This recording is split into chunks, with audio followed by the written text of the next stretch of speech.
จากเวียงงานของบ้านไปเบิ่งกันที่กรมตำรวจคุ้มขังรักษากระทรวงป้องกันความสงบได้ประกาศเลื่อนสั้นให้นายและพลตำรวจ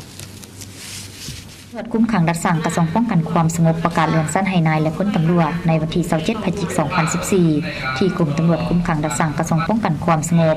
โดยการเข้ามาเป็นประธานของทานพันโทสุริตดาวลงศิริห้องหัวหน้ากลุ่มตำรวจคุ้มขังรักษากระทรวงป้องกันความสงบ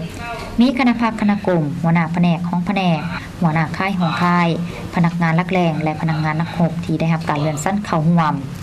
ในพิธีทานพันตีจุ่มวิไลแก้วทองศรีห้องเลขาหน่วยพักห้าทานห้องหัวหน้าแผนกการเมืองได้ขึ้นผ่านข้อตกลงของรักษาการรัฐมนตรีว่าการกระทรวงป้องกันความสงบฉบับเลขที่1764/ปกส.ลงวันที่24พฤศจิกายน2014ว่าด้วยการเลื่อนสั้นให้นายตำรวจกรมตำรวจคุ้มขังรักษากระทรวงป้องกันความสงบและข้อตกลงของกรมในการเมืองป้องกันความสงบเลขที่9126/กมปส.ลงวันที่18พฤศจิกายน2014ว่าด้วยการเลื่อนสั้นให้นายตำรวจกลุ่มตำรวจคุ้มขังรักษาในนั้นได้เลื่อนสั้นพันตีขึ้นพันโทมี1สหายเลื่อนสั้นห้อยเอกขึ้นพันตี5สหายเลื่อนสั้นห้อยโทขึ้นห้อยเอก3สหายและเลื่อนสั้นห้อยตีขึ้นห้อยโทมี3สหาย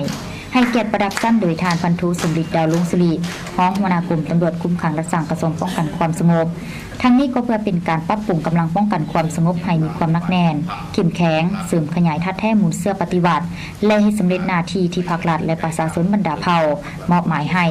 พร้อมนั้นยังเป็นการยกสูงบทบาทของการชี้นำพาให้มีบัตรก้าวสูงขึ้น